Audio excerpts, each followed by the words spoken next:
आज आपले सफाई कर्मचाऱ्यांचे जे पदाधिकारी आहेत ते सर्व उपोषणाला बसले आहेत।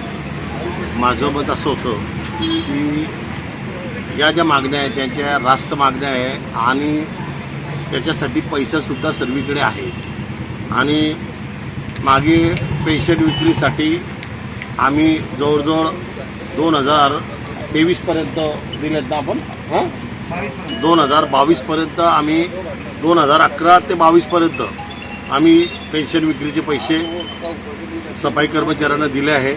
आता 22 ते 26 फक्त 4च वर्षाचे यांनी द्यायचे आहे आणि त्याच्यासाठी पैसा नसेल, यांना वाटत असेल की पैसा आहे नाही, हे जर सांगत असतील तर पैसा कुठे आहे हे मी त्यांना दाखवून दिली नगरपालिकेमध्येच, त्या ठिकाणून यांना देता येईल। पण द्यायची भावना असली पाहिजे आणि यांची भावना जी आहे सफाई कर्मचारी असो का कर्मचाऱ्यांना असो का गोरगरिबांची जे मागणी असतील ते न देता यांची जे वाटचाल आहे ते सर्व ठेकेदारांच्या बिलाकडे आहे आणि ते सुद्धा नकली बिलांच्या माध्यमातून देण्याचे प्रयत्न आहे, हे आम्ही हाणून पाडू आणि त्या संदर्भात मी जिल्हाधिकारी साहेबांशी चर्चा करेल।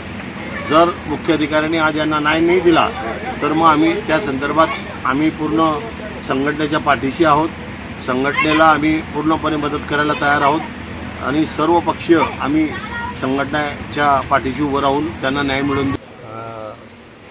सफाई कर्मचाऱ्यांचे पेन्शन विक्री, सफाई कर्मचाऱ्यांना जी नियुक्ती आहे ती 30 दिवसाच्या कालावधीत त्याच्या आतमध्ये ती नियुक्ती देण्यात यावी व प्रलंबित फायली आहेत सर्व्हिस बुकमध्ये घोड झालेला आहे, सर्व्हिस बुकचा हेराफेरी करतात व सफाई कर्मचारी व नफा फंडात देणारा जो निधी असतो तो निधी बी त्यांनी त्याच्यात हेराफेरी करून तो गळात केलेला आहे। आम्ही त्या या आमरण उपोषण करण्याचं कारण हे आहे की वारंवार पत्रावर करूनही आम्हाला कोणताही प्रतिसाद देता येत नाही, दिला गेलेला नाही तिथं आणि आम्ही तिथं गेल्यानंतर आम्हाला उडवाउडीची उत्तर देतात। मग त्याकरिता आम्हाला आज 24 तारखेपासून, आजचा दुसरा दिवस आहे, 24 तारखेपासून आम्ही आमरण उपोषणासाठी बसलेलो आहे। जेपर्यंत आमच्या मागण्या लेखी स्वरूपात आम्हाला मिळत नाही तेपर्यंत आम्ही कोणत्याही परिस्थितीत आमचं काही झालं तरी आम्ही आमच्या मागण्या मंजूर झाल्याशिवाय आम्ही उठणार नाही। मुख्याधिकारी साहेबांशी आमची चर्चा झाली, मुख्याधिकारी साहेबांनी आम्हाला सगळ्या मागण्या मंजूर केल्या आणि मागण्या मंजूर करून त्यांनी आम्हाला आश्वासन दिलेलं आहे, परंतु आम्ही आश्वासनला राहणार नाही। आम्हाला न्याय पाहिजे, आमच्या कर्मचाऱ्यांना न्याय पाहिजे आणि आमचा हक्काचा आम्ही जेवढ्या मी मागण्या केल्या आहेत त्या नियमानुसार आहेत, शासन निर्णयानुसार आहेत आणि त्या आमच्या अधिकाराचा नियमानुसार मागतो आहे, दुसरं काहीच नाही। एवढं आम्हाला आमच्या नियमानुसार मागणी मंजूर करण्यात यावी एवढीच आम्ही शासनाशी प्रशासनाशी हात जोडून विनंती करतो। आम्हाला आमच्या सफाई कर्मचाऱ्यांना, आमच्या दलित मागासवर्गीय कर्मचाऱ्यांना न्याय देण्यात यावे व त्यांचा हक्काचा नियुक्ती आहे, त्या हक्काचा पगार आहे, हक्काचा फंड आहे तो देण्यात यावा एवढीच आम्ही विनंती करतो।